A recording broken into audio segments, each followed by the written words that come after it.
नमस्ते दोस्तों, भक्ति सीरीज में आप सबका स्वागत है। दोस्तों, आज मैं आपको बताऊंगी काल भैरव अष्टमी व्रत की कथा और उसका महत्व। मार्गशीर्ष महीने की कृष्ण पक्ष के 8वें दिन काल भैरव अष्टमी का व्रत रखा जाता है।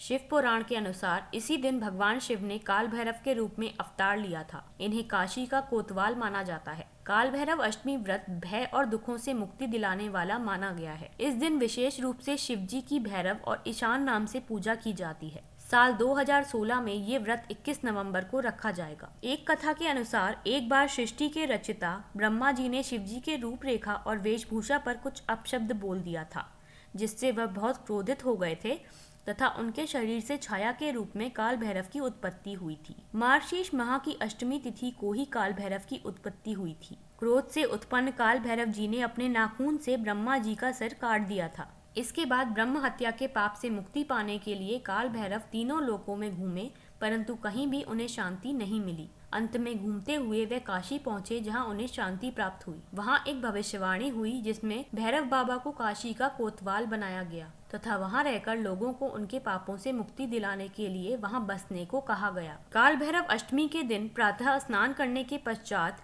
पितरों का तर्पण और श्राद्ध कर काल भैरव की पूजा करनी चाहिए।